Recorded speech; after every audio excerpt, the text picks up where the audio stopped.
Hi friends, WhatsApp, कैसे हैं आप लोग? आई होप आप सब बहुत अच्छे होंगे, आपके घर वाले बहुत अच्छे होंगे। एंड आज का जो हमारा टॉपिक है, आज जो हम टॉपिक शुरू करने वाले हैं, it's very easy, very interesting. The topic name is dividend. The topic name is dividend. ना ये टॉपिक कहाँ कहाँ यूज हो सकता है? So this video is basically common अगर आप सीए फाइनल दे रहे हो, new course for subject of audit, अब ओल्ड सिलेबस का इंस्टीट्यूट ने मतलब एक्सटेंशन का बताया नहीं। अगर आप ओल्ड सिलेबस वाले हो तो बेटा आपको ये लॉ में भी कॉमन आएगा, आपको ऑडिट में भी कॉमन आएगा। लॉ में भी कॉमन है, ऑडिट में भी कॉमन है, ठीक है। तो कोई क्लैरिफिकेशन नहीं इंस्टीट्यूट की तरफ से, तो मान रहे कि चलो अभी खाली न्यू वालों का एप्लीकेबल है। अगर इंस्टीट्यूट बोलता है कि ओल्ड सिलेबस का हम एक्सटेंशन दे देते हैं तो ये ओल्ड को लॉ में भी काम आता है, आपको ऑडिट में भी काम आता है। अच्छा, अगर आप सीए इंटर वाले हो, CA inter is basically new syllabus, तो बेटा आपको ये लॉ में भी है, आपको ये ऑडिट में भी है। So the entire content remains the same.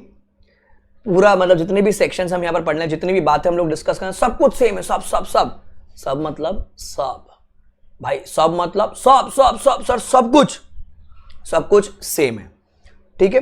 अब खाली ध्यान रखना, people who are studying through me, हम जब फाइनल ऑडिट की बात करते हैं तो फाइनल ऑडिट में वो हैंड रिटन फॉन्ट वाली बुक है, और इंटर में क्या होगा, वो टाइप वाली बुक होगी, और इंटर में टाइप वाली बुक है, but content remains the same. Content में कोई चेंज नहीं, सब कुछ सब सब सब सब सेम है वहां पर, ठीक है।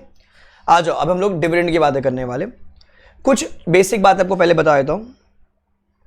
जब भी हम डिविडेंड की बातें करेंगे, यहां पर आपको सर याद करना पड़ेगा सेक्शंस, याद करने पड़ेंगे सेक्शंस। सर सेक्शंस याद करना जरूरी है क्या? ऑब्वियसली, पगला थोड़ी है वो एमसीए वाले। MCA ministry of corporate affairs जो सेक्शन दे रखे हैं, सर हमको याद करके लिखना भी पड़ेगा क्या? ऑब्वियसली तुमको याद करना पड़ेगा, तुमको लिखना पड़ेगा। तुम्हारा एग्जाम है ना, मेरा नहीं है ना। मैं कराएगा, सबर करो, मैं कराएगा तुमको। सर सेक्शन जब लिखेंगे तो कोई ना तो एक्ट लिखना पड़ेगा। सर कौन सा एक्ट होता है? हमेशा ध्यान रखना, whenever you will quote section number, you will write companies act 2013। जब भी आप सेक्शंस की बात करोगे बच्चों, आप क्या लिखोगे? Companies act 2013। अब सर सेक्शंस के साथ हमको बहुत सारे रूल्स भी लिखने होंगे, बहुत सारे तुमको ऐसा रूल लिखना पड़ेगा, तुमको ऐसा रूल्स याद करना पड़ेगा। जब रूल्स लिखना पड़ेगा, रूल्स याद करना पड़ेगा, तब तुम लोग कौन सा कोट करोगे? तब बच्चों आप कोट करोगे कंपनीज रूल्स 2014। कंपनीज रूल 2014, 15, 16, 17 के भी, 18 के भी रूल्स, अमेंडमेंट एक्ट भी है, पर ध्यान रखना जो मेजर रूल्स है वो 14 के हैं। हमेशा रखना, जब वो सेक्शन वाला पार्ट आता है तो वो एक पहला ईयर हो जाएगा, उसके अगला साल वाला क्या होगा, वहां पर वो रूल्स की बातें करेगा। अच्छा, बहुत सारे बच्चे क्या गलती करते हैं, हमको भारत से बहुत प्यार है, मेरे को भी है, आपको भी है। अब हम लोग क्या सीपीटी में सीखे थे ना, सीए फाउंडेशन में सीखे थे, sir Indian contract act, sir Indian partnership act. बहुत बच्चों को भारत से बहुत ज्यादा प्यार है, हमको भी है, आपको भी है। ये देश है वीर जवानों का, अलबेलों का, मस्तानों का। पर बच्चों इस देश का यारो क्या कहना, तो इंडियन वर्ड यहां नहीं है। बहुत सारे बच्चे मिस्टेक कर देंगे, Indian companies act, Indian companies rules नहीं, it's only companies act 2013, companies rules 2014, ठीक है। अब रूल्स जब आप लिखोगे ना, जब आप रूल्स लिखोगे बच्चों, अब रूल्स में आपको तरीका सिखा दूंगा। जैसे अभी हम लोग चैप्टर पढ़ रहे डिविडेंड, तो कंपनीज ब्रैकेट में इसके नीचे डिविडेंड, मतलब ये नीचे मैंने लिखा है, पर एक लाइन में लिखा कंपनीज डिविडेंड रूल। अब नाम बोलता है declaration payment of dividend rules. अगर आपको पूरा टॉपिक याद नहीं है तो जो चैप्टर आप पढ़ रहे हो बीच में ठोक दो। अगर आप पढ़ोगे ऑडिटर्स तो कंपनीज ब्रैकेट में ऑडिटर्स रूल 2014। एक चैप्टर पर पढ़ेंगे accounts of company, companies bracket में accounts of companies rule 2014। So whatever chapter guys you are studying, आपको वो बीच में लिखना पड़ेगा। तो companies so and so chapter rule 2014। Sir rule सारे याद कर रहे होंगे। देखो जैसे खाने में नमक स्वाद अनुसार, वैसे एक्ट में रूल्स स्वाद अनुसार। जितना याद हो सो उतना कर लीजिए। सेक्शंस पूरे याद करने पड़ेंगे, सेक्शंस आपको पूरे याद करने पड़ेंगे। फिर बहुत सारे बच्चे वहां बैठ के मुंह बना रहे होंगे, सर सेक्शन के हम लोग सीपीटी में सीखे थे, सब सेक्शन भी याद करने का। याद होता तो ठीक है, नहीं तो क्या हर सेक्शन के बहुत सारे सब सेक्शन होंगे, सब सेक्शन करने जाओगे सब भूल भी सकते हो। तो इतना सब भूल जाओगे तो फिर एग्जाम में बहुत ही कम मार्क्स आएंगे। तो मेन सेक्शंस याद कीजिए, मेन सेक्शंस याद कीजिए, ठीक है। Now guys let's talk about, तो ये बेसिक था, ध्यान रखना। The video is common for final. अगर ओल्ड सिलेबस का एक्सटेंशन आता है तो ओल्ड के लिए लॉ ऑडिट, न्यू के लिए ऑडिट में, इंटर वाले तुम्हारे लिए लॉ में भी है, तुम्हारे लिए ऑडिट में भी है। खाली वो फॉन्ट चेंज होगा, टेक्सचर चेंज होगा, बुक का बाकी content remains the same, exactly same same same same. ठीक है, अब एक नोटबुक निकाल लीजिएगा बच्चों, क्योंकि इसमें लिखना पड़ेगा।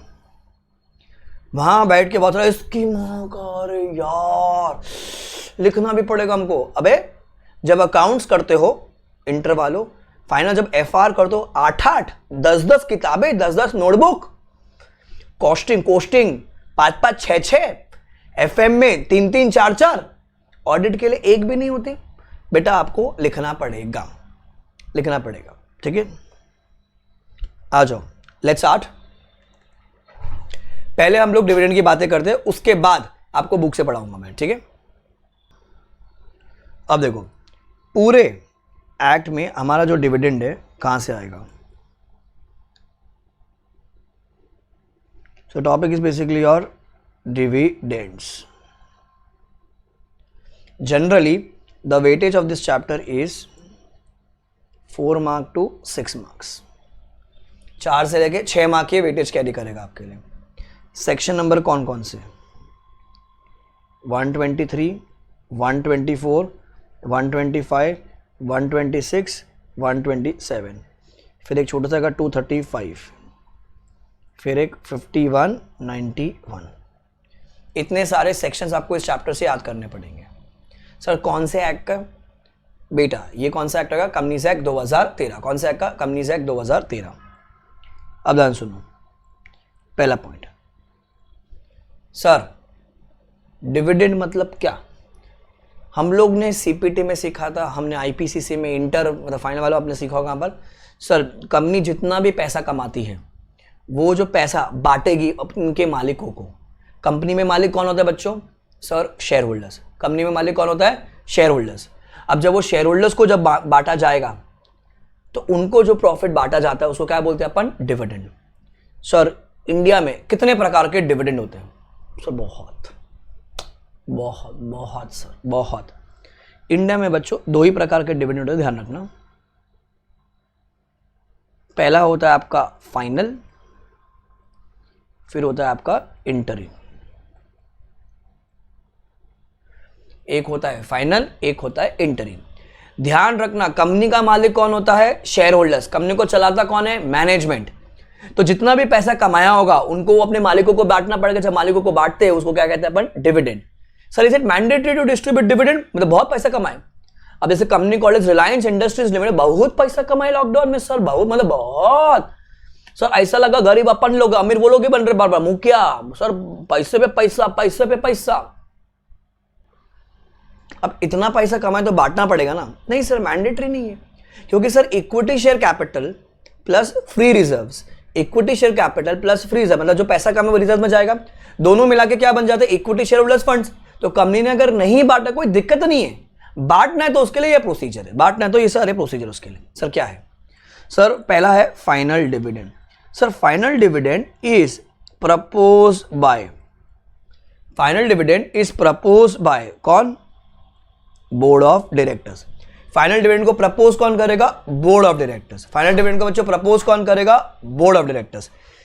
कि सर हम लोग 10% डिविडेंड इस साल बांट सकते हैं, सर हम लोग 15% डिविडेंड इस साल बांट सकते हैं, ऐसा कौन बोलेगा? Board of directors. Final dividend is declared by, final dividend is declared by share holders. Final dividend is declared by shareholders. So proposed by board, declared by shareholders. Proposed by board, declared by shareholders. Interim dividend is proposed by, interim dividend is proposed by board of directors and declared by board of directors. Sir final dividend कब बांटते हैं? जब वो final होता है, मतलब किधर? AGM पर। किधर बांटेंगे बच्चों? AGM पर।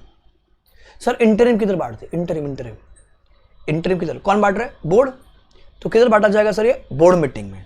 यू कैन से दिस के बेटा बिटवीन 2 AGMs, बिटवीन 2 AGM बांटना है आपको, साल के दौरान बांटना है, साल के दौरान बांटना है, दैट इज इंटरिम डिविडेंड। हमने देखा एक क्वार्टर में, समझा? क्वार्टर बॉयज क्वार्टर बहुत पैसा कमाया, बांटो बांटो शेयर होल्डर्स को, बांटो बांटो शेयर होल्डर्स को, इंटरिम डिविडेंड। साल खत्म हो गया है, एजीएम आने वाली, हमने डिसाइड किया कि पूरे साल में ये जो मालिक लोग, ये लोगों ने हमारा बहुत सपोर्ट किया है, चलो इनको हम लोग कुछ पैसा बांटते हैं, final dividend. So final dividend is proposed by a board, declared by shareholders. Interim is proposed and declared by board of directors. Sir question में कुछ नहीं बोला गया बच्चों, क्वेश्चन में कुछ नहीं बोला गया। What will you assume? Sir you will always assume कि it is final dividend. अगर वो interim dividend क्वेश्चन में बोलता है तो आपको मानना है कि वो interim dividend, नहीं तो हमेशा, नहीं तो आपको क्या बोल के चलना है वहां पर कि सर वो फाइनल डिविडेंड होगा। इंटरिम बोलेगा तो इंटरिम की बातें सोचने का, नहीं तो हमेशा फाइनल बोलने का। तो यहां पर बच्चों आपका एक सेक्शन शुरू हो जाएगा। अभी पहला सेक्शन हम लोग जो कर रहे हैं वो कह रहे हैं 235 says dividend includes interim dividend. क्या बोलोगे आप? Dividend includes interim dividend. Dividend includes interim dividend म्हणजे जितनी भी बातें फाइनल डिविडेंड को एप्लीकेबल है, मुटाटिस मुटांडिस इंटरिम को भी एप्लीकेबल। आई रिपीट, जितनी भी बातें फाइनल को एप्लीकेबल है, मुटाटिस मुटांडिस वो इंटरिम को भी एप्लीकेबल। मतलब सर जो भी प्रोविजन अपन पढ़ेंगे जो फाइनल के लिए है वो ही सेम एज इट इज, मोटाटिस मोटाटिस मतलब एज इट इज इंटरिम को भी एप्लीकेबल, अनटिल एंड अनलेस कुछ स्पेसिफिक बातें कही है। जैसे यहां पर बोला हुआ है कि इंटरिम को डिक्लेयर कौन करेगा? बोर्ड करेगा। तो ये स्पेसिफिकली बोला है ना, तो ये फॉलो करना। कुछ नहीं बोला होता तो हम हमेशा मानते जो फाइनल की बात है। समझा आपको? तो यहां पर आपका पहला सेक्शन खत्म हुआ। 235 dividend includes interim dividend. Clear sir? Final dividend is declared at AGM. Interim is declared at board meeting. Final is declared at AGM. Interim is declared at board meeting. Sir final के लिए कौन सा resolution? Sir ordinary resolution. कौन सा resolution बच्चों? Ordinary resolution. मतलब कितना percent approval? Sir more than 50% approval. कितना परसेंट? More than 50%। इंटरिम के लिए सर बोर्ड रेजोल्यूशन। कौन सा रेजोल्यूशन लगेगा? Board resolution. सो बच्चों बहुत सिंपल सी बात है, ये छोटी छोटी बातें आपको एमसीक्यूज में काम आ सकती है। इंटर वाला तुम्हारे लिए करेक्ट इनकरेक्ट आता है उसमें काम आ सकती है। ठीक है। So final dividend is proposed by board, declared by shareholders at AGM by ordinary resolution. Interim is proposed by board, declared by board at board meeting by passing board resolution. तो आपका ये पहला पॉइंट हो गया। समझा आपको इतना चीज? दूसरा पॉइंट देखना। अब मेरा आपसे सवाल ये उठता है बच्चों, आपको पहचानना है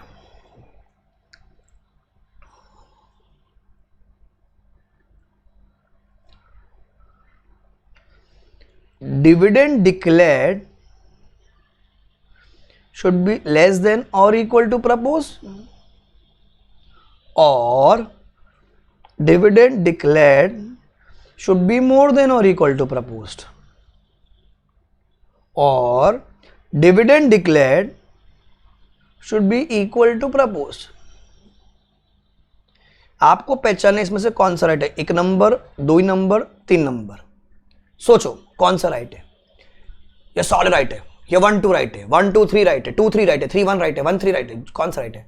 dividend declare should be less than और इक्वल टू प्रपोज, या dividend declare should be more than equal to propose, और dividend declare should be equal to propose. तुम्हारे हिसाब से कौन सा राइट है? बोलो बोलो बोलो बच्चों, कौन सा राइट है? टेल गोपी, टेल थिंक कौन सा राइट है? सर मेरे हिसाब से सर सारे राइट है, सारे सब। बहुत सारे बच्चे कह रहे होंगे सर सेकंड वाला राइट है, कुछ कह रहे होंगे पहला वाला राइट है, कुछ कह रहे होंगे सर सारे राइट है। ध्यान सुनो, प्रपोज कौन करता है? डिविडेंड। सर आपने वर्ड डिविडेंड बोला है तो हम लोग हमेशा अज्यूम करेंगे फाइनल डिविडेंड। मैं बोलता हूं बोर्ड ने प्रपोज किया कि सर 10% हम लोग बांट सकते हैं, बांट सकते हैं। हाँ तो सर ठीक है ना, एजीएम में शेयर होल्डर रहेंगे, बोलेंगे चल एक काम करे 25% बांटो। माई ने बोला माई कौन मालिक, माई कौन शेयर होल्डर, बांट रे बांट। मैं देखा कौन माइक लिया 50% डिविडेंड। जो बच्चे कह रहे हैं नंबर 2 राइट है बच्चों, तुम्हारे हिसाब से तो अगर मतलब 50% बांट देंगे अपन, बराबर सेम है। तो if you match number 2 and the example, match हो जाएगा यहां पर। तो ओ हेलो कोई शेयर होल्डर आएगा, सुबह सुबह मस्त 2 पोटैटो जूस पीकर आया, वोडका। ए बुड्ढे लोगों, मतलब बोर्ड ऑफ डायरेक्टर हेडो, 100% बांटो रे, 100%. आता पूरा बांटायचं आहे. पैसा अपना है, मैं मालिक, मेरे पैसे का पूरा बांटेंगे अपन तो. अबे शेयर होल्डर में अक्कल होता है क्या रे? वो तो कुछ भी आके बक देगा वहां पर. अरे बोर्ड ने दिमाग लगा के बोला कि सर इस साल हमने पैसा कमाया, हम लोग 10 बांट सकते हैं. और उसने देखा होगा ना फ्यूचर की कुछ कंटीजेंसी, जैसे कोविड इशू आ गया बीच में, कुछ इमरजेंसी आ गई, तो पैसा तो कंपनी में चाहिएगा ना वहां पर. तो अगर लोग बच्चे कह रहे कि सर सेकंड नंबर राइट होगा, सेकंड नंबर राइट होगा, बेटा वो शेयर होल्डर्स तो बोलेगा पूरा को पूरा पैसा बांटो, पूरा बांटो ना, वो तो पूरा ले जाएगा, उसका पैसा है. अरे बोर्ड ने दिमाग लगाया, देखा कि अच्छा हाँ हमने इस साल के लिए कंटीजेंसी फंड बना रखा है, अगले साल के लिए बना रखा है, फ्यूचर में हमको पैसे की जरूरत पड़ सकती है, एक्सपांशन करना होगा हमें, तो ये सारी बातें तो सोची होगी ना वो लोग ने पहले ही. तो भैया ध्यान रखना, सेकंड रॉन्ग है, मतलब थर्ड तो उसी से लिंक्ड है. The correct one is dividend declare should be less than और equal to propose. Dividend declare should be less than और इक्वल टू प्रपोज. ध्यान सुनो अभी. सर कैसे? सर हमने चाहते हैं, बोर्ड ने बोला 10% हम लोग बांट सकते हैं, मेंबर्स आके बोलते 8%, सर चौल में. मेंबर्स आके बोलते हैं 10%, सर चौल में. मेंबर आके बोलते हैं 12%, सर नहीं चौल में. मेंबर आके बोलते हैं सर 1%, सर चौल में. मेंबर आके बच्चों कहते हैं 0%, सर चौल बे. अबे 0 इज लेस देन और इक्वल टू 10 ना, सर चौल बे, कोई दिक्कत नहीं. Dividend declare should be less than और equal to propose. Dividend declare should be less than और इक्वल टू प्रपोज्ड. समझा आपको चीज ये? ध्यान रखना, आपको एमसीक्यू में आ सकता है, डिस्क्रिप्टिव आंसर भी आया हुआ है, आ सकता है एग्जाम में वापस. क्लियर इतना? ठीक है, तो मैं नीचे का आपको इरेज कर देता हूं, एक ही लिखना होगा आपको खाली.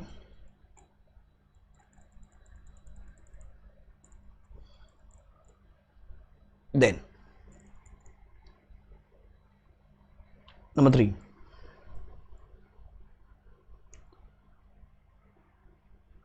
sources of dividend. Sources of dividend. Sir पहले पैसा कहां से चाहिए अपने को? Free reserves. कहां से चाहिए बच्चों? Free reserve. Sir free reserve मतलब the reserve which are free, the reserve which are use, the money which is use to distribute dividend. Sir general reserve, PNL account, dividend equalisation reserve. कौन सा बेटा? General reserve, PNL account and dividend equalisation reserve. Number 2, current years profit, previous years profit, accumulated profit.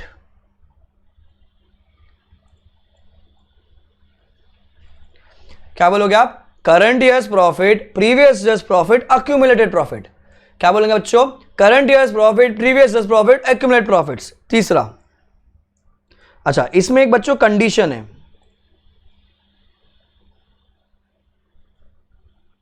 But after providing depreciation. क्या बोलेंगे? After providing depreciation and losses should also B first set of. Sir आपके पास पैसा पड़ा है, बहुत अच्छी बात है. पहले आप क्या करोगे? आपके जो नॉन कैश एक्सपेंस है, डेप्रीसिएशन, आप उसको माइनस करोगे, एंड अगर कुछ लॉसेस है पहले आप उसको सेट ऑफ करोगे, फिर बांटो, कोई दिक्कत नहीं, फिर बांटो, कोई दिक्कत नहीं. Third, money given by central government और स्टेट गवर्नमेंट. क्या बोलोगे? Money given by central government और state government if payment of dividend is guaranteed by state government और central government. सरकार ने बोला एबी लिमिटेड डिविडेंड बांटना है. कौन बोला? सरकार. तो पैसा भी कौन देगा बच्चों? सरकार. पैसा भी कौन देगा? सरकार. सर सोर्स ऑफ डिविडेंड मतलब क्या? सर पैसे कहां से आएंगे डिविडेंड बांटने के लिए? Sir free reserves. Number 2, current years, previous years, accumulated profit, but after providing depreciation losses should also be set off. Third, money given by central government, state government if payment of dividend is guaranteed by CGSG. कितना source है? 3. Section number 1 2 3. Section number 1 2 3. Sources 1 2 3. Section 1 2 3 sources 1 2 3 section 1 2 3 sources 1 2 3 section 1 2 3 sources 1 2 3 section 1 2 3 sources 1 2 3। Sir बड़ा सुनो जरा, सुनो dividend बांटने के यही 3 source है, इसके अलावा कहीं से भी बांटा पड़ेगा तुमको चाटा, फिर हो जाओगे तुम टाटा। ध्यान सुना बच्चों, कंपनी ने डिविडेंड इसके अलावा कहीं से भी बांटा, देन कौन सा सेक्शन तोड़ा? सेक्शन 123 तोड़ा, मतलब 123 कॉन्ट्रावेंट किया। फॉर एग्जाम्पल कंपनी ने डिविडेंड बांट दिया है सिक्योरिटीज प्रीमियम अकाउंट से, सर नहीं चलेगी, गुंडागर्दी नहीं चलेगी। कंपनी तुम डिविडेंड बांट सकते हो इन 3 के अलावा, तुमने सिक्योरिटीज प्रीमियम यूज कर लिया है, तुमने सेक्शन 123 कॉन्ट्रावेंट किया, तुमको यहीं से बांटना चाहिए था। कंपनी ने डिविडेंड बांट दिया कैपिटल रिडम्पशन रिजर्व से, सर 123 कॉन्ट्रावेंट। कंपनी ने डिविडेंड बांट दिया इन्वेस्टमेंट अलाउंस रिजर्व से, 123 कॉन्ट्रावेंट। भैया तुमने इन 3 के अलावा कहीं से भी बांटा, कहीं भी मतलब कहीं से भी बांटा, कहीं भी मतलब कहीं से बांटा, कौन सा सेक्शन तोड़ा? 1 2 3 तोड़ा, सेक्शन 1 2 3 सोर्सेस 1 2 3 सेक्शन 1 2 3 सोर्सेस 1 2 3। समझा आपको? यही 3 सोर्स है बेटा, ध्यान रखना। अगर बच्चों लॉ का पेपर आता है तो आप बोल दो कि जैसे अगर मैं आपसे एग्जांपल कहूं, AB limited has declared dividend या has declared dividend out of securities premium account, तो आप थ्योरी लिख दोगे कि as per section 123 following are the source of dividend 1 2 3। In the above case AB limited ने डिविडेंड सिक्योरिटीज प्रीमियम से बांटा, तो कंपनी हैज कॉन्ट्रावेंट सेक्शन 123। अब इतना लिख के खत्म कर दोगे, लॉ के पेपर में आता है वही। हालांकि अगर इंटर ऑडिट में आता है या फाइनल ऑडिट में आता है तो वहां पर आप क्या बोलोगे? Because section 123 is contravened, as an auditor हम क्या कर देंगे? अमर। हम क्या कर देंगे बच्चों? अमर मतलब the auditor should modify audit report. आप क्या बोल दोगे? The auditor should modify audit report, the auditor should modify audit report. ध्यान रखना यही होता है। जब लॉ का पेपर आता है अपन क्या कहते थे? बेटा सेक्शन इज कॉन्ट्रावेंट। हाँ, जब ऑडिट का पेपर आएगा तो पूरा लॉ का आंसर लिखोगे, फिर खाली इतना ऐड करना होता है कि because section 123 is contravened the auditor should modify the audit report, the auditor should modify the audit report. समझा? इंटर वालों तुमको वाउचिंग वेरिफिकेशन भी आ सकता है, इसका वाउचिंग वेरिफिकेशन एक चैप्टर है, आपको करेंगे अपन बाद में, आपको वो भी आ सकता है। तो आप बोलोगे the auditor should check dividend is paid out of free reserves और not, the auditor should check current years के पैसे यूज हुए, अगर यूज हुए तो डेप्रिसिएशन लॉसेस सेट अप हुआ है कि नहीं हुआ, the auditor should check money given by CGSG, अगर वहां से बांटा गया है तो डिविडेंड गारंटी की गई कि नहीं की गई CGSG के थ्रू, चेक करो। The auditor should check dividend declare should be less than और equal to propose, the auditor should check dividend AGM पे डिक्लेयर हुआ है कि नहीं हुआ, the auditor should check OR pass हुआ है कि नहीं हुआ, the auditor should check dividend declare shareholders ने किया है कि नहीं किया, the auditor should check board ने प्रपोज किया है कि नहीं किया। सी द आंसर का content remains the same. In should direct question पूछे, इंटर में वाउचिंग वेरिफिकेशन पूछे, फाइनल में केस बना के पूछे, इंटर में केस बना के, सबके लिए कॉमन है, आंसर कॉमन है, खाली लिखने का तरीका बच्चों बदल जाएगा। समझा आपको? अब ध्यान सुनना, ये तो फाइनल के सोर्सेस। दूसरा इंटरिम के क्या सोर्स है? पहला इंटरिम के सोर्स है बच्चे current years profit. Interim dividend can only be given out of current years profit. Number 2 surplus in P&L account. Sir surplus in P&L account मतलब sir opening balance of P&L account, मतलब जैसे कि ये year 1 है, आपने जितना भी पैसा कमाया आप उसको उठा के बैलेंस शीट में रिजर्व्स में ट्रांसफर कर दोगे, बराबर। अब कुछ कंपनी क्या बोलती है, हम लोग उसको बैलेंस शीट में ट्रांसफर नहीं कर रहे, हम उसको आगे कैरी फॉरवर्ड करेंगे ईयर 2। अब जब वो लोग उसको कैरी फॉरवर्ड करेंगे तो लास्ट ईयर का जो क्लोजिंग बैलेंस है P&L का बच्चों, वो इस साल का ओपनिंग बैलेंस बन जाएगा, बराबर। अब ईयर 2 में अगर आपको इंटरिम डिविडेंड बांटना है तो पहला सोर्स मैंने क्या बोला? करंट ईयर्स प्रॉफिट, तो this is my current years profit, मैं यहां से डिविडेंड बांटूंगा, जो ग्रीन कलर मैंने किया करंट ईयर्स प्रॉफिट। दूसरा सोर्स मैंने क्या बोला? Surplus in P&L account. Surplus in P&L account मतलब क्या? ये। सो सर आप कहां से बांट सकते हो? सर आप ये बांट सकते हो करंट ईयर्स प्रॉफिट से या फिर सरप्लस इन P&L अकाउंट से, कहीं से ही बांट सकते हो। समझा आपको चीजें? सो इंटरिम के ये बेटा दो सोर्सेस है, इंटरिम के दो सोर्स है।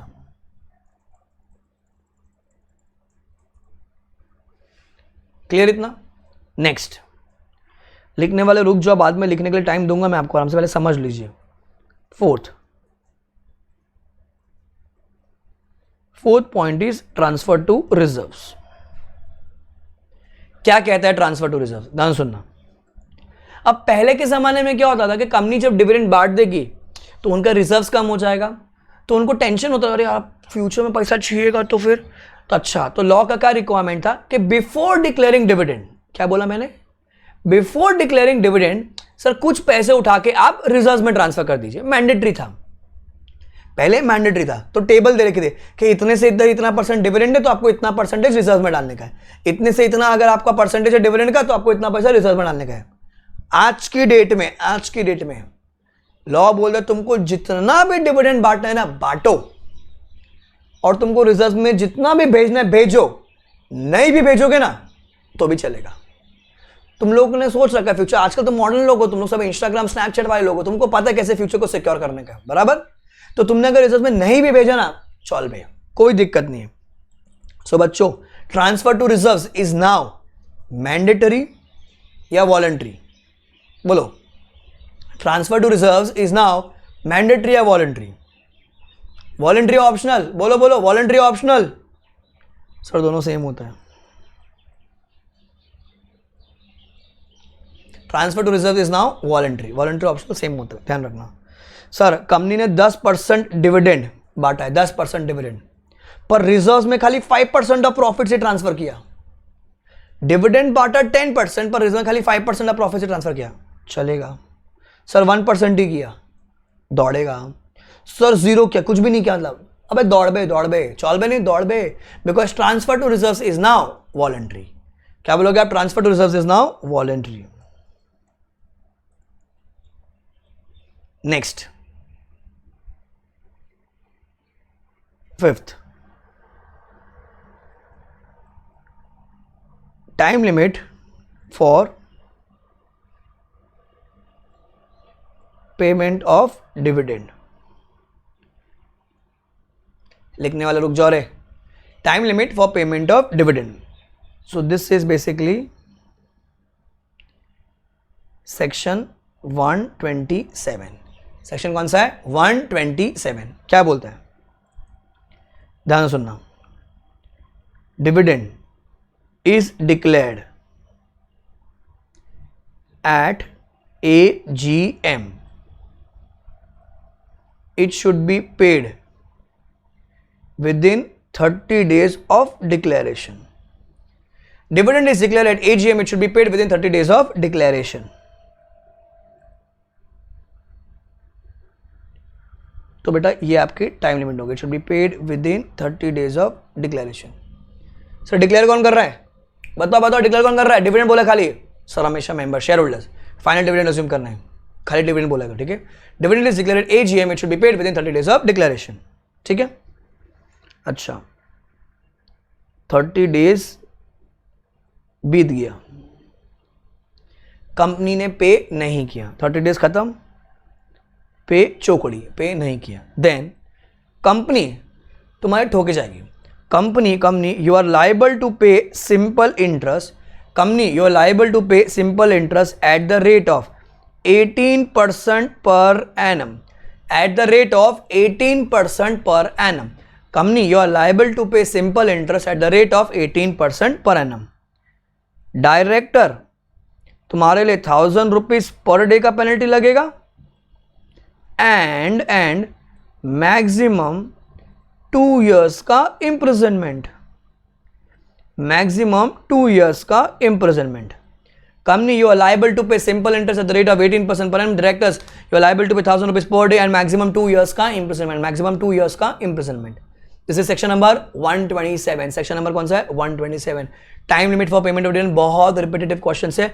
आप इंटर लॉ की बात कर लो, इंटर ऑडिट की बात कर लो, ऑब्जेक्टिव में आता है, फाइनल ऑडिट की बात कर लीजिए, आता है। Dividend is declared at AGM, it should be paid within 30 days of declaration. 30 days बीत गया, if it is not paid, company you are liable to pay simple interest at the rate of 18% per annum, director 1000 rupees per day and maximum 2 years का imprisonment. And maximum 2 years का imprisonment. समझा आपको? Time limit for payment of dividend. अब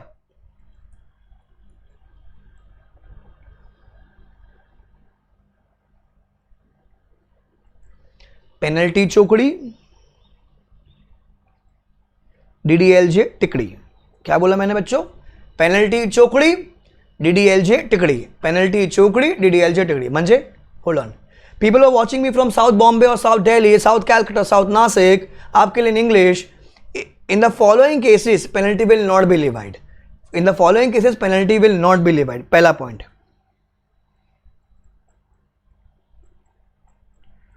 no default of company. क्या है बच्चों? No default of company. मतलब sir, अब लॉ कहता है कंपनी तूने डिविडेंड डिक्लेयर किया, चल 30 दिन में पे कर. अब क्या हो गया? नेशन वाइड लॉकडाउन था, बराबर. बैंकों की हड़ताल चल रही थी, हड़ताल खत्म हुई 40 दिन बाद. कंपनी ने 41st डे को पे किया डिविडेंड.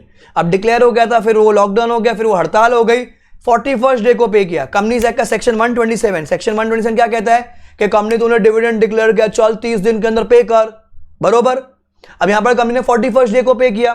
पर बच्चों मेरे को बताओ, इसमें कंपनी की गलती थी क्या? नेशन वाइड लॉकडाउन हो गया, हाँ नेशन वाइड लॉकडाउन हो गया, हड़ताल हो, कंपनी गलती थी? नहीं सर. तो कंपनी पेनल्टी पे करेगा? कंपनी पेनल्टी नहीं पे करेगा. नहीं चलेगी, गुंडागर्दी नहीं चलेगी, कंपनी पेनल्टी पे नहीं करेगा. पहला रीजन क्या है? No default of company. अब no default of company could be any genuine reason जहां पर कंपनी की गलती नहीं है. फिर वो आरओसी को प्रूव करके बताना पड़ेगा कि हाँ भैया कंपनी तेरी गलती नहीं थी. ठीक है. So no default of company, no default of company.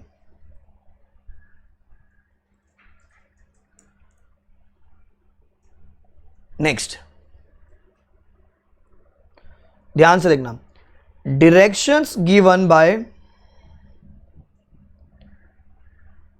shareholder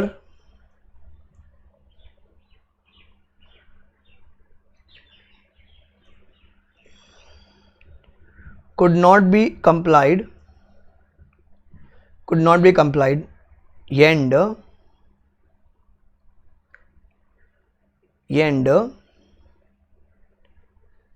same has been communicated to shareholder. Direction given by shareholder could not be complied, the same has been communicated to shareholder. मतलब sir एक second, इसको mark कर लेते. This is D. हमारा एक share holder है राहुल, वो मेरे पास आया, पैसा वाला पार्टी, पापा बिल्डर, बहुत पैसा, बॉडी बिल्डर, बहुत पैसा है. ठीक है. बोले सर मेरे को उधारे का टोपी चाहिए नहीं, आप मेरे को है ना डिविडेंड ईसीएस कर दिया करो. वो हमारी कंपनी जो वर्ल्ड की नंबर 1 कंपनी है एबी लिमिटेड, उसका शेयर होल्डर है. बोला सर मेरे को उधारे का टोपी चाहिए नहीं, मच नहीं चाहिए मेरे को, आप मेरा जो भी डिविडेंड बनता है मेरे को ईसीएस कर दीजिएगा. बच्चों ईसीएस समझता है इलेक्ट्रॉनिक क्लियरिंग सर्विस, सीधा बैंक में आ जाएगा आपके, बराबर, automatic debit automatic credit, ECS कर दीजिएगा. हम बोले ठीक है. तो हमारे शेयर होल्डर ने, हमारे प्रिय शेयर होल्डर राहुल जी ने हमें एक डायरेक्शन दी कि dear sir, dear company comma, मेरा पैसा तुम मेरे को ईसीएस कर देना. ठीक है. अब क्या हुआ, राहुल भाई साहब की शादी हो गई, शादी में गए, मतलब शादी करके वो अपने हनीमून पे गए Uganda. Uganda is a place in Africa actually. When you get on Africa airport, second left third right, आपको छोटा सा गांव दिखेगा, वहां पर सब झिंगालाला हो, झिंगालाला हो, ऐसे गांव है वहां पर. वो गए, मतलब हर एक का चॉइस होता है ना. अब क्या हुआ, जब वो वहां पर बसने गए, मतलब हनीमून पे गए, बचपन से सपना था उसका, बड़ा होऊंगा, सीए बनूंगा, पढ़ाई करूंगा, सीए बनूंगा, करूंगा, और वो दिन आ गया. अब क्या हुआ, भाई साहब से हुआ ही नहीं. इट्स डीप, नहीं समझ में आएगा, नहीं हुआ, टाइम लग गया. बोला नहीं, बिना किए मैं जाऊंगा नहीं. भाई साहब ने मेरे को फोन किया, ए बी सर कुछ करो ना. मैं बोला बेटा नहीं, नाटी, पर सर मैं क्या करूं, आप मुझे खाली गाइडेंस दे, बाकी कुछ नहीं करना आपको. मैंने बोला सुन एक काम कर, बॉम्बे के बच्चों को पता होगा चीज, पता अपने वो लोकल ट्रेन में से वो पर्चा लगा दो, ऊपर वो ऐड लगाया होता है. जब सदियों पहले आप लोकल ट्रेन में चलते थे, जब कोविड से पहले, अरे बाबा बंगाली की गोलियां, हमने वो भी भेजी यहाँ वहां पर, बाबा बंगाली की गोलियां, वो भी फिर भी नहीं हुआ, वहीं बस गया. बोलता अब तो भैया पापा बन के ही जाऊंगा मैं यहां से. ठीक है. अब क्या हो गया, 6 महीना बीत गया, 1 साल हो गया, नहीं हुआ. 1.5 नहीं 2-3 साल 4-5 साल हो गए, वहीं बस गया, फिर 4-5 साल बाद वो इंडिया है, ठीक है। अब in the mean time company ने डिविडेंड डिक्लेयर किया। अब आपको पता होगा अगर इंडिया में अगर आप 3 साल तक आप अपना अकाउंट ऑपरेट ना करो तो वो डॉर्मेंट बन जाता है। डॉर्मेंट मतलब इनएक्टिव, नॉन ऑपरेटिव बन जाता है वो, ठीक है। अब कंपनी ईसीएस कर रही है, ठुपुक करके वो बाउंस बैक हो रहा है। कंपनी ईसीएस कर रही है, डुपुक करके बाउंस बैक, क्योंकि वो अकाउंट ही डॉर्मेंट है, इनएक्टिव है। अब कंपनी वहां पहुंची, वहां बोले, फोन करके उसको बोले सर सर सर आपका ईसीएस नहीं हो रहा है। राहुल बोलता है मेरा भी नहीं हो रहा है। मतलब कंपनी ने उसको कम्युनिकेट कर दिया, भैया कंपनी ने उसको कम्युनिकेट कर दिया है, बरोबर। तो क्या इसमें कंपनी की गलती है? नहीं सर। अबे कंपनी का क्या गलती? जब कंपनी ने कम्युनिकेट कर दिया उसको कंपनी की गलती नहीं, तो पेनल्टी नहीं पे होगी। हाँ, हालांकि अगर कंपनी ने कम्युनिकेट नहीं किया तो सर पेनल्टी देनी पड़ेगी, because the word is and. क्या है वर्ड बच्चों? And. And direction given by the share holder could not be complied and the same has been communicated to the shareholder and the same has been communicated to the shareholder and the same has been communicated to shareholder. YEL से क्या है? Operation of law. Law ने बोल दिया है कोई भी इंसान, हमारी जो एक दीदी है किरण दीदी, उनके साथ कोई भी इंसान कॉन्ट्रैक्ट नहीं करेगा। क्यों? शी इज सफरिंग फ्रॉम दौरा। She is behaving like Manjulika, दौरे पड़ रहे बार बार। So that's called as operation of law. That is called as operation of law. So court का ऑर्डर है, मना किया गया है, दैट्स ऑपरेशन ऑफ लॉ। तो भैया अगर कंपनी तुमने डिविडेंड नहीं दिया उनको तो तुम्हारी गलती नहीं है, पेनल्टी नहीं लगेगी। जे से इट इज झगड़ा। जे से इट इज बच्चों झगड़ा, मतलब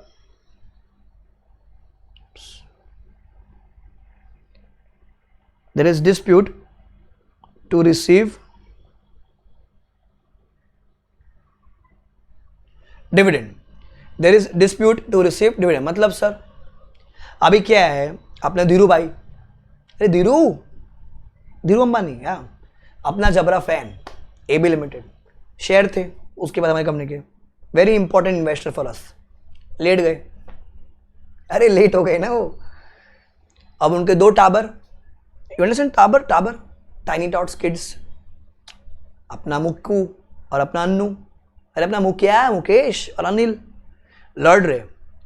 एबी लिमिटेड मेरा, मुक्कू बोलता है एबी मेरा, मतलब अभी तक वो लीगल हेयर, बोलता ना legal heir HEIR heir heir whatever you want to pronounce heir, वो डिसाइड नहीं हुआ अभी तक, वो तय नहीं हुआ अभी तक, लड़ रहे। अब कंपनी बैठी है बीच में, मुक्कू को दे कि अन्नू को दे, कि मुक्कू को दे कि अन्नू को दे, कि अन्नू को दे कि मुक्कू को दे। अरे कंफ्यूज आ गए हम तो पूरा। अब 50वें दिन को डिसाइड होता है कि जो लीगल हीर है वो है मुकेश अंबानी। सो कंपनी ने 51st डे को डिविडेंड पे किया, कंपनी ने 51st डे को बच्चों डिविडेंड पे किया। अक्कल लगाओ, लॉ कहता है 30 दिन में डिविडेंड दे, कंपनी ने 51st डे को दिया, पेनल्टी लगना चाहिए था। बट यहां पर तो डिस्प्यूट, पारिवारिक मामला है सर, यहां पर तो डिस्प्यूट चल रहा है। जब तक वो चुम्मा चाटी नहीं होगा, हमें तो सेटलमेंट नहीं होगा, तब तक हम डिविडेंड नहीं बढ़ सकते। हमने 51st डे को दिया तो पेनल्टी नहीं लगेगी बच्चों, पेनल्टी नहीं लगेगी। So there is a right to, if there is a dispute to receive the dividend, so penalty नहीं लगेगी। अब इसमें एक और पॉइंट है, वो कोड नहीं बन रहा था तो इसमें मैंने एक और पॉइंट ऐड किया है, और उप्स बाबू, और एक और पॉइंट है, amount is lawfully adjusted against any limit due by share holder, any limit due by share holder. अब सुनो इसका मतलब क्या होता है। फॉर एग्जाम्पल कंपनी को 100 रुपये डिविडेंड देने का था, अज्यूम करो सौरभ को देना था, 100 रुपये डिविडेंड देना था। अब सौरभ ने कंपनी से कुछ माल लिया था जहां पर उसको 30 रुपया वापस देने का था उस माल का। सो कंपनी के लिए वो शेयर होल्डर भी था, कंपनी के लिए वो डेटर भी था, कस्टमर भी था। सौरभ ने बोला सर मैं वो आपको 61st डे को दूंगा, 61st डे को दूंगा। कंपनी ने बोला एक काम कर, हमको तेरे को 100 रुपया देने का है, 100 रुपये देने का है, और तू हमको 30 रुपये देगा, तो हम लोग तेरे को नेट 70 रुपये कब देंगे? 60 डेज बाद। तो क्या हुआ, कंपनी ने नेट ऑफ किया, 61st डे को किया। लॉ बोलते तुमको 30 दिन में पे करना है, पर यहां पर तो क्या था, कुछ हमको तो अमाउंट एडजस्ट करके मिलनी थी ना, तो लॉ बोलते पेनल्टी नहीं लगेगी, नहीं लगेगी। तो amount is lawfully adjusted against any limit due by share holder, so it could be any limit. समझा आपको? तो वो कोड में 4 पॉइंट बन रहे, पर ऐसे वो 5 पॉइंट है, ध्यान रखना। वापस मैं बोल रहा आपको, DDLJ पहला ground, no default of company. Number 2, direction given by share holder could not be complaint the same has been communicated to share holder. L, operation of law. J, झगड़ा means as a dispute to receive dividend और the amount is lawfully adjusted against any limit due by share holder. 5 point है, ध्यान रखना, ठीक है। फिर point number 6,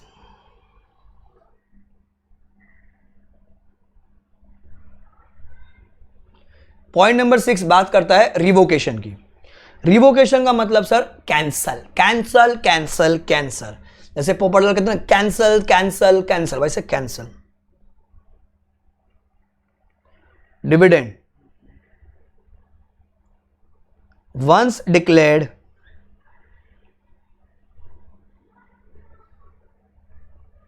can not B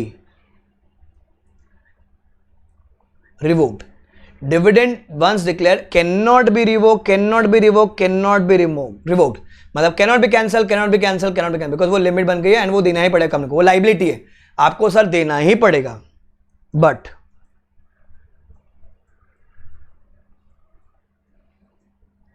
it can be revoked in 2 circumstances। पहला,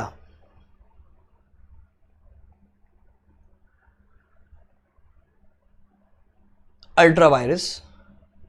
दूसरा, going concern is affected. अब इसको तुम अल्ट्रा वायरस बोल लो, वायरस बोल लो, whatever you want to pronounce. अभी south Bombay, south Delhi will have a different accent, अपने लिए वायरस, ठीक है, अल्ट्रा वायरस। ध्यान से सुना इसका example. There was no profit, yet dividend was declared. There was no profit, yet the dividend was declared. In that case it can be revoked. मतलब sir company के पास पैसा नहीं था, AGM पे शेयर होल्डर्स आए, मस्त पोटैटो जूस पी, आज भी 4 पी करे सुबह सुबह, वोडका, माइक लगे बांटो रे 15% डिविडेंड, बांटो बांटो बांटो, शादी में आए मेरी, बांटो बांटो बांटो, चिल्ला दिए। लॉ बोलते dividend once declared can not be revoked, but एक सेकंड, बांटने के लिए पैसा भी तो चाहिए ना, यूं ही आगे बोल दिया वो लोग ने, पगला गए वो लोग। सर इस केस में it will be revoked, it will be revoked. तो पहला ग्राउंड है ultra, that's beyond your power. अरे तुम्हारे पास पैसा ही नहीं, अरे बांटने के लिए पैसा चाहिए, पैसा ही नहीं है, यूं ही आगे बोल दिया, सो अल्ट्रा वायरस है। नंबर 2,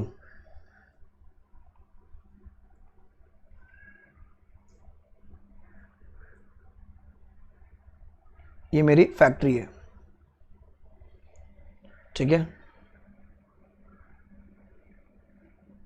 ये हमारा राहुल। अब राहुल का अपन स्टार्टिंग से सुबह से मजाक उड़ा रहे, राहुल को गुस्सा आ गया, राहुल रास्ते से जा रहा था, बेलपूरी खा रहा था, मिर्ची लगी, हल्का होने के पैर ऊपर किया साइड में, भाई साहब ने हल्का होने के साइड में किया, फैक्ट्री में आग लगा दी, आग लगा दी, आग लगा दी,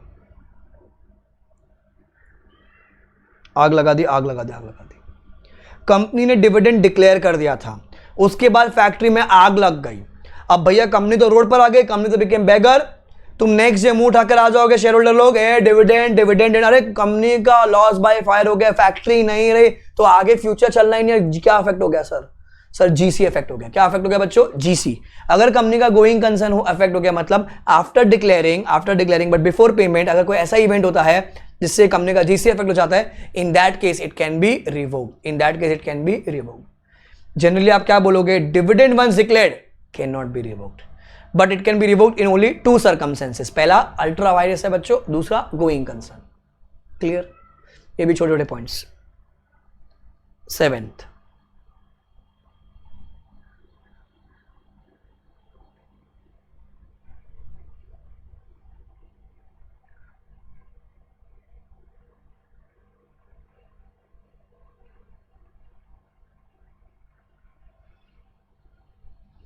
क्या कहता है ये, अनपेड और आईपीएफ। ध्यान से देखना भी,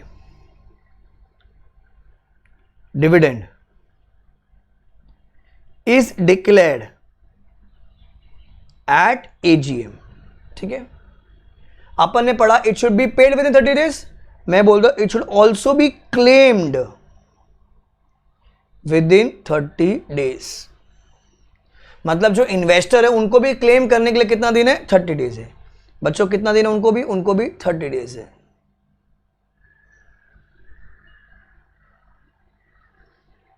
तीस दिन बीत गया, क्लेम नहीं किया, कंपनी की तो चांदी, कंपनी चलो चलो पाड़े पाड़े पाड़े करेंगे, पाड़ी करेंगे, पाड़ी करेंगे। क्यों? क्योंकि उसने क्लेम ही नहीं किया। कंपनी एक बार तुमने ऐलान कर दिया, सामने अगर नहीं लिया तो तुम वो पैसा यूज नहीं कर सकते, नहीं कर सकते, नहीं कर सकते, नहीं चलेगी, नहीं चलेगी, गुंडागर्दी नहीं चलेगी सर। आप वो पैसा मिसयूज नहीं कर सकते, आप वो पैसा यूज नहीं कर सकते। क्या करोगे वो पैसे का? सो कंपनी को क्या करना है, ध्यान सुना, कंपनी को वो पैसा उठा के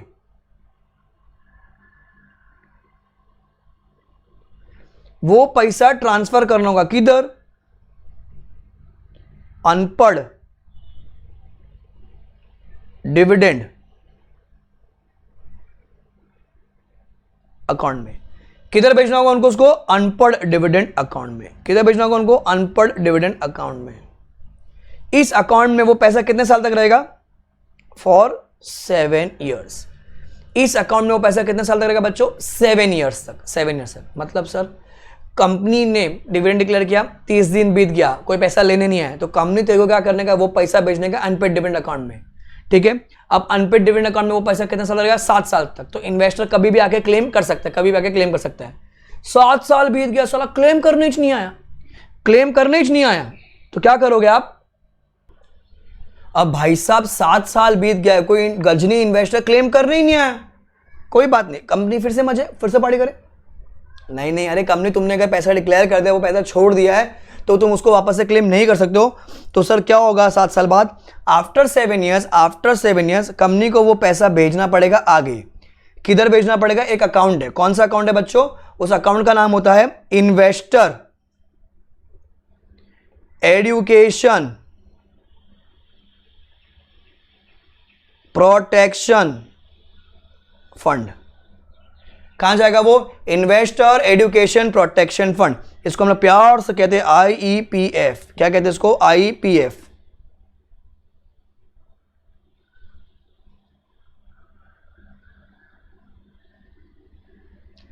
investor education protection fund, investor education protection fund, इसको हम लोग प्यार से बोलेंगे IEPF। वापस समझा दो, कंपनी ने डिविडेंड डिक्लेयर किया, किधर, एट AGM। तो कंपनी की जो ड्यूटी है पे करने की, वो भी 30 दिन है। इन्वेस्टर का जो हक है क्लेम करने का, वो भी 30 दिन है। 30 दिन भी दिया, क्लेम नहीं किया, तो कंपनी क्या करना चाहेगी, कंपनी को उसको पैसे भेजने पड़ेंगे, किधर, अनपेड डिविडेंड अकाउंट में। सर अनपेड में भेजने के लिए, अनपेड में भेजने का कोई डेज होगा, तो अनपेड में भेजने के जो डेज है बच्चों, ध्यान से सुनना, जो डेज है वो है विद इन 7 डेज। ये 7 दिन कब से काउंट करेंगे, after the expiry of 30 days. After the expiry of 30 days मतलब 30 दिन बीत गया, कोई क्लेम करने ही नहीं आया, कंपनी तो रेडी ना देने के लिए, पर कोई क्लेम करने नहीं आया, तो 30 दिन जैसे खत्म होगा उसके 7 दिन के अंदर आपको सारा पैसा उठा के कहां भेजना है, अनपेड में भेजना है। सर अनपेड में हम लोग ने भेजा 10th डे को, लॉ कहता है 7 दिन में भेज। कब भेजा तुमने, 10th डे को। सो डे 8, डे 9, डे 10 का डिले किया तुमने, सो 3 दिन का तुमने डिले किया। सर वो 3 दिन का आपको देना पड़ेगा इंटरेस्ट, तो कंपनी देखो वो 3 दिन का इंटरेस्ट भी भरना पड़ेगा eight the rate of 12%, eight the rate of 12%। तो जैसे फॉर एग्जांपल अगर 1 लाख रुपए का डिविडेंड है, तो 1 lakh into 12% into 3 divide by 365, तो जितना भी वो डिविडेंड होगा वो अनपेड में चला जाएगा। जितना भी वो इंटरेस्ट होगा वो भी अनपेड में चला जाएगा, एंड वो हर इन्वेस्टर को उसके प्रपोर्शन में मिलेगा। किसी का 500 है, किसी का 1000 है, तो उसके अनुसार वो 3 दिन का उनको इंटरेस्ट मिलेगा। सो कंपनी, तेरा हक है, तेरा हक है कि भैया, अब सॉरी हक क्या, तेरा फर्ज है कि तू विद इन 7 डेज के अंदर वो पैसा अनपेड में भेज। तुमने नहीं भेजा, जितना भी दिन तुमने डिले किया तुमको उसका इंटरेस्ट भरना पड़ेगा, वो भी इन्वेस्टर को मिल जाएगा उनके प्रपोर्शन पर। 7 साल तक वहां पर बैठेगा। अनपेड वाले बैठे हैं, देख रहे, अब आएगा। मेरे करण अर्जुन आएंगे, मेरे करण अर्जुन अब आएंगे, कोई आए नहीं पैसा क्लेम करने के लिए। तो 7 साल बीत गए। अब अगर कोई भी इन्वेस्टर क्लेम करने नहीं आया तो कंपनी, तेरा ड्यूटी है वो सर ये अनपेड अकाउंट किधर खुलता है? ये अनपेड अकाउंट खुलता है एक शेड्यूल बैंक में। It's a separate bank account, schedule bank में खुलेगा। वहां पर ऐसा होगा, unpaid dividend account of so and so company for the year so and so. मैं बोलता हूं unpaid dividend account for AB limit for the year 21-22, ऐसा एक अकाउंट खुलेगा शेड्यूल बैंक में। कोई क्लेम करने नहीं है 7 साल बाद, तो पैसा उठा के कहां भेजो आप? आगे आईपीएफ में भेजो। कहां भेजो आप उसको? इन्वेस्टर एजुकेशन प्रोटेक्शन फंड में भेजो। सर अनपेड से आईपीएफ में जाने के लिए कितना डेज है? With in 30 days, with in 30 days. Sir ये विद इन 30 डेज कब से काउंट करेंगे? After the expiry of 7 years. जब आपने ट्रांसफर किया, 7 साल बीत गया, कोई गजनी इन्वेस्टर क्लेम करने नहीं आया, तो वो पैसा कहां जाएगा? वो आईपीएफ में जाएगा। सर आईपीएफ को बनाता कौन है? सेंट्रल गवर्नमेंट, सरकार। अब की बार मोदी सरकार, बराबर। अब सर अक्कल लगाओ, अगर पैसा आईपीएफ में चला गया, मतलब कि सरकार के पास चला गया, सुन रहे हो तुम मैं क्या कह रहा हूं? पैसा आईपीएफ में चला गया, सरकार के पास चला गया है। बच्चों, क्या कोई इन्वेस्टर आईपीएफ में से क्लेम कर सकता है? क्या इन्वेस्टर कोई आईपीएफ से क्लेम कर सकता है? बताओ बच्चों, बताओ बताओ, अपने अपने दिल पे हाथ रख के बताना। एक बार पैसा अगर सरकार के पास चला गया, क्या तुम एक इन्वेस्टर, बोलो तुम पैसा क्लेम कर सकते हो? बोलो बोलो। जी हां सर, जी हां सर, क्योंकि अब की बार मोदी सरकार, पहले अलाउड नहीं था, पहले अलाउड, अभी अलाउ कर दिए। लॉ कहता है अलाउड है। तुम्हारा चप्पल घिस जाएगा, तुम्हारे बाल झड़ जाएंगे, यू विल बिकम टकला, पीपल कॉल इट टकला टकला टकला, बट लॉ कहता है तुमको मिलेगा, तुमको मिलेगा। अच्छा सर अनपेड में पड़ा है तो मिलेगा? हाँ, जाओ कंपनी के पास, कंपनी क्या बोल के बेटा सेकंड लेफ्ट थर्ड राइट एक बैंक मिलेगा, वहां पर अनपेड डिविडेंड अकाउंट है, वहां पर फॉर्म भरो, क्लेम कर लो। सर अगर कंपनी के पास पड़े तो जाके क्लेम कर लो। सर कंपनी ने डिविडेंड डिक्लेयर किया पर अभी तक 15 दिन ही हुए, कंपनी से ले लो। सर 1 साल बीत गया है, सर अगर 1 साल बीत गया तो पैसा अनपेड में चला जाएगा, तो आप कंपनी के पास जाओ, बचा कौन से बैंक में, वहां पर बैंक में जाके क्लेम कर लो। सर 10 साल बीत गए हैं, तुम कंपनी के पास जाओ, कंपनी बोलेगी अनपेड में था, अनपेड में से वो कहां चला गया? आईपीएफ में, तो तुमको आईपीएफ से जाके क्लेम करना पड़ेगा। समझो आप चीजें? तो यहां पर एक रूल आता है कि सर क्या पैसा वापस मिल सकता है? वापस मिलने को अपन लॉ की भाषा में कहेंगे रिफंड, बिंदास मिल सकता है, क्योंकि आपकी बार मोदी सरकार। सर रिफंड लाने के लिए किसे जाने का? अगर पैसा आईपीएफ में पड़ा है, किसे जाके मांगे? सर मोदी से। मोदी देना, ए अमित देना मेरे को, देता है क्या? किससे, किससे जाके मांगे? अरे मोदी सरकार में किससे? सब बीजेपी से जाके मांगे, प्राइम मिनिस्टर से, प्रेसिडेंट से मांगे? भैया यहां पर एक अथॉरिटी है, यहां पर एक अथॉरिटी है। वो अथॉरिटी का नाम क्या बच्चों? IEPFA, investor education protection fund authority. अब जब सी हर डिपार्टमेंट अलग, जैसे अपन बोलते हैं सीजी, तो जैसे अभी इनकम टैक्स की बात करो तो इनकम टैक्स अथॉरिटी हो जाएगी। यहां पर जगह मैं बोलता हूं सीजी के पास जाएगा, मतलब क्या? आईपीएफ के पास जाएगा। आपको क्लेम करने के लिए किसके पास जाना पड़ेगा? IPFA, investor education protection fund authority के लिए। समझा आपको?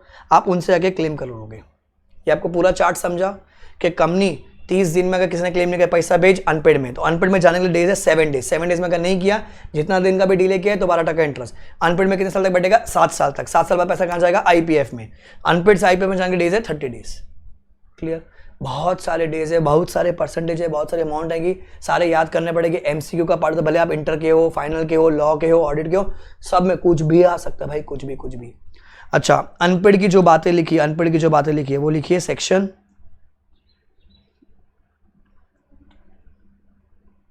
124 में। आईपीएफ की वो जो बातें लिखी है वो लिखिए 125 में। आईपीएफ की बातें कहाँ लिखी बेटा? 125 में। समझा? जितने भी मैंने एग्जाम्पल लिए, किसी को भी दिल पे चोट पहुंचाने के लिए, it was not to hurt any one sentiment, it was only for the explanation of the class. अगर किसी को बुरा लगा तो हाथ जोड़ के कान पकड़े, माफी माँ फिर किसी बच्चे को, अगर राहुल कोई देख रहा है, कोई किरण देख रही है, तो बेटा ऐसा कोई इंटेंशन नहीं है आपको हर्ट करना, it was only for the fun of the class. समझा आपको? सो देखो इसी के साथ तुम्हारा चैप्टर खाता है समाप्त। सर भगाया भगाया, अरे सर इतना ईजी है बच्चा अभी, अरे बहुत बच्चे अभी भी, पर मोटा माटी आपका चीज़ें खत्म हो गई है। देखो अभी देखो, हम लोग किया पहला सेक्शन 1 2 3 सोर्सेस, 1 2 4 1 2 4 अभी सीखा है unpaid dividend account, 1 2 5 IPF, 1 2 5 IPF, 1 2 7 time limit for payment of dividend, time limit for payment of dividend. समझा आपको? क्लियर? इजी है अभी तक तो। अब एक सेक्शन बचा हमारा 1 2 6, वो भी कराई देता हूँ आपके 1 2 6 1 2 6। सुनो अभी क्या है वो,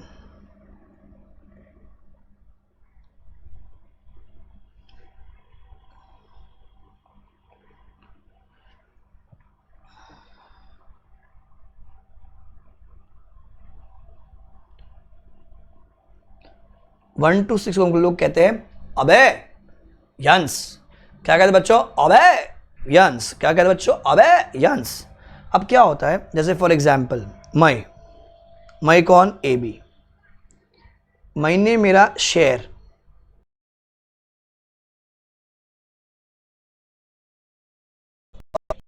को शेयर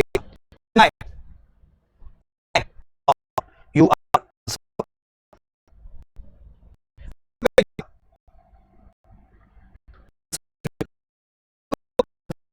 कौन? ट्रांसफर।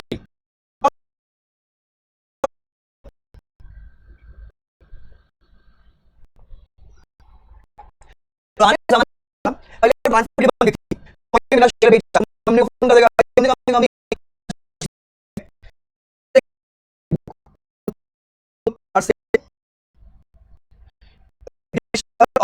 मेंबर्स। अब मैंने मेरा शेयर बेच दिया है, क्या करेगी? कर देगी मेरा नाम से कर देगी। अच्छा तुम लोग लेके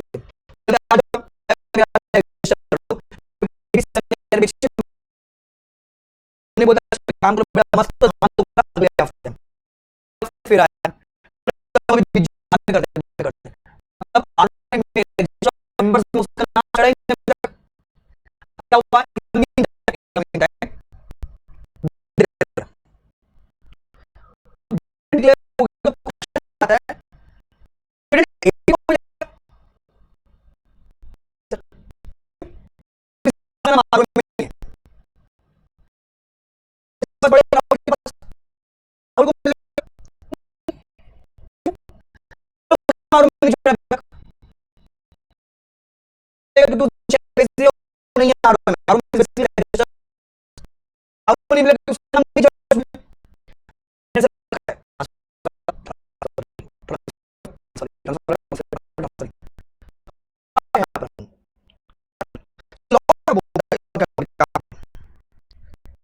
टेंशन नहीं लेना, पैसा में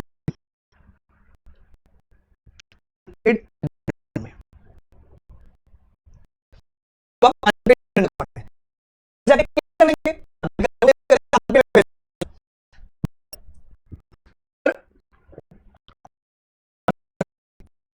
दिया, मतलब को बोला है प्लीज ट्रांसफर डिविडेंड ट्रांसफर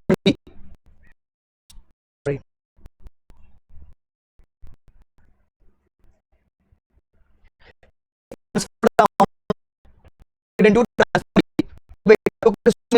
तो तेरे को ट्रांसफर देना पड़ेगा। जैसे नहीं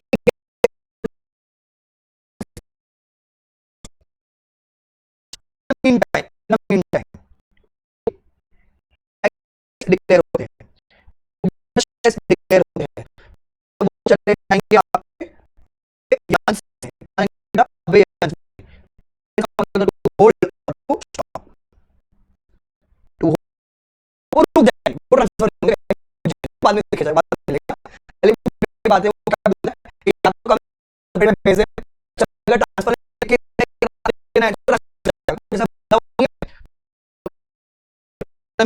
राइट चेक होना चल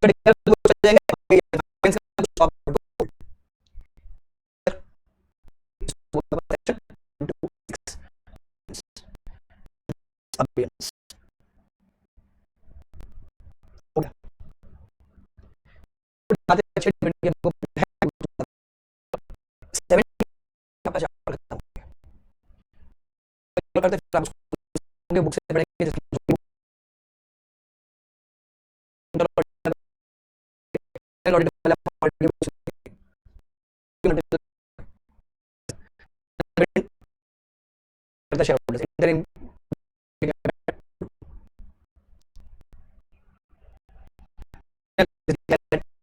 passing or intermediate passing भी then to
we have to 5 6 7 6 7 5 6 7 2 3 5 7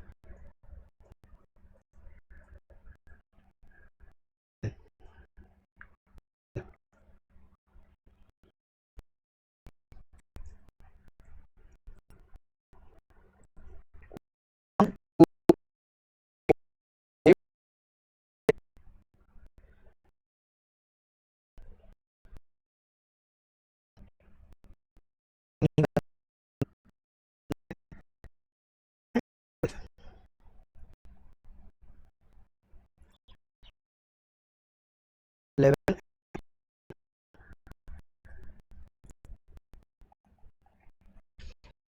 10 12 minute आराम से करो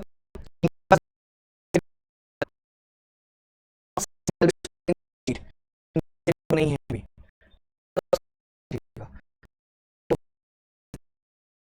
नहीं पढ़ने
आंसर क्या है? He shall within 20 days of making any answer, मतलब जो डिटेल्स डाल दी ना, नाम क्या है, उनका एड्रेस क्या है, कि ये इंसान इसका ना ऐसा पेंटिंग किया, डेज है वेबसाइट पे लिखने के लिए आपके पास 90 डेज है।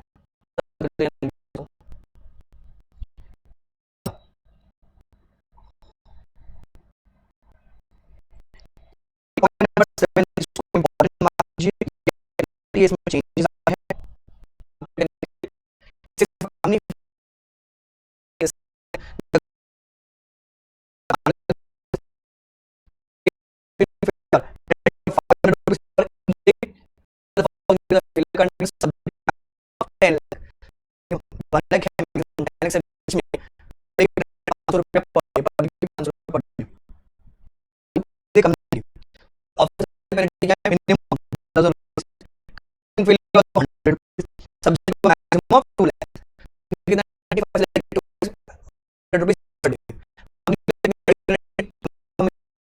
एक लाख से लेकर 10 लाख 500 रुपया पर डे, 10,000 से 2 लाख पर डे 100 रुपया,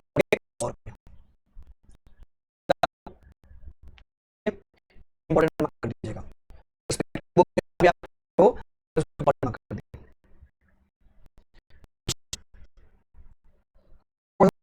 इंपॉर्टेंट जिक्र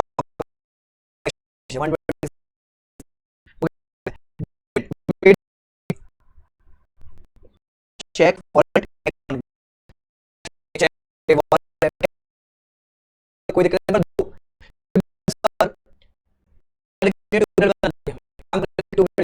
नाम पर नहीं, हमको पैसा पैसा कैश में दो, चेक दो, वॉलेट में दो, हमको पैसा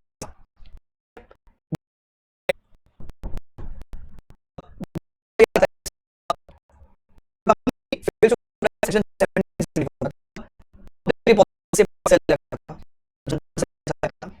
पॉलिसी कर दिया, मतलब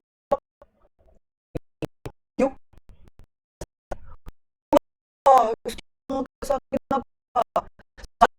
जनता का पैसा तुमको अपने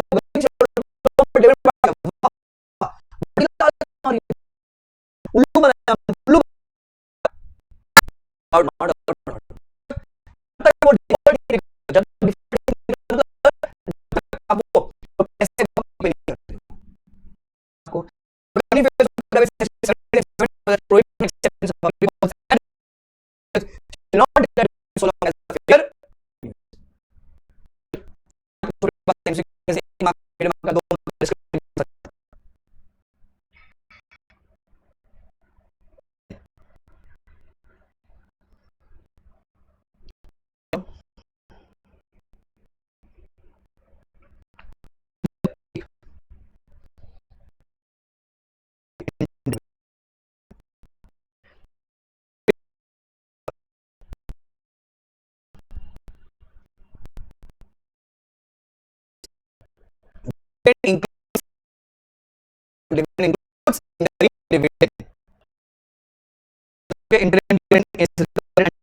कर चुके अपन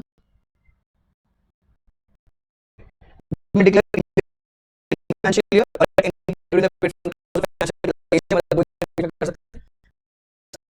प्लस इन अकाउंट बताया profit of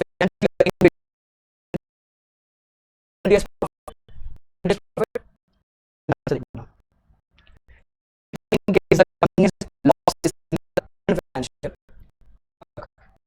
end of the quarter providing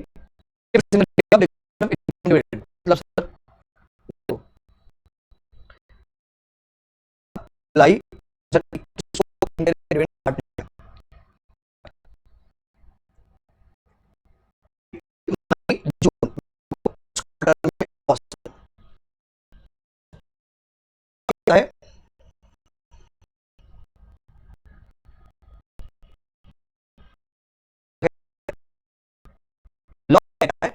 loss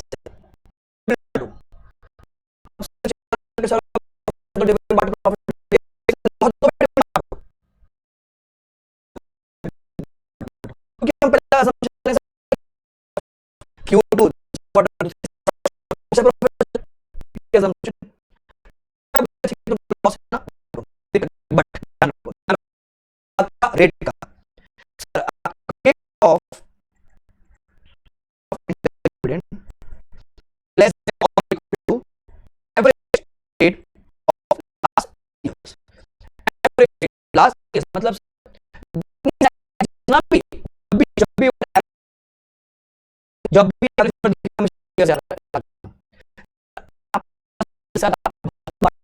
में भी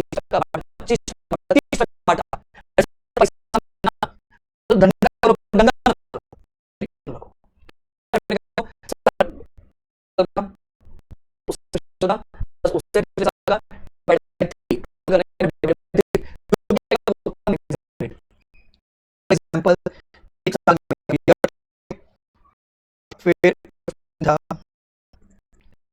कौन मैं बताऊं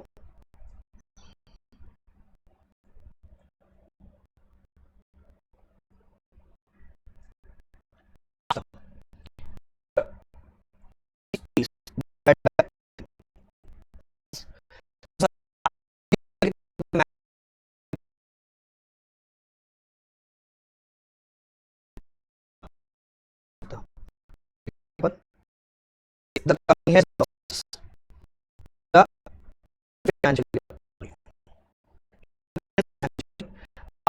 end of the quarter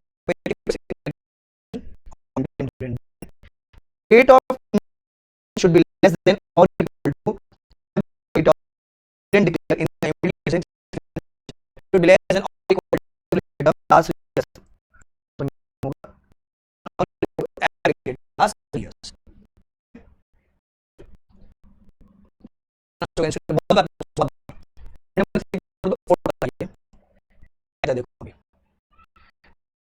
says it should be paid in there would be body same exemption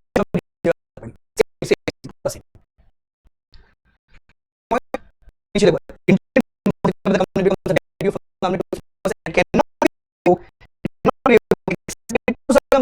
consequences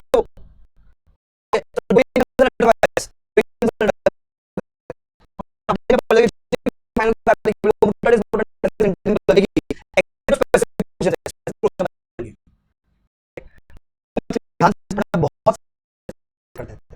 बहुत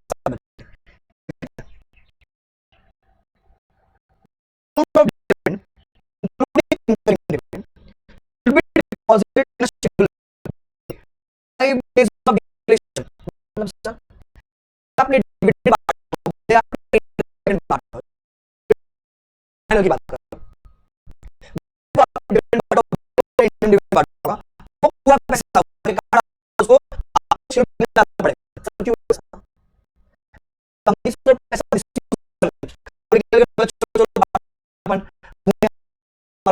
बैंक को नहीं नहीं पैसा डिविडेंड पैसा बैंक में डाल वो उसी में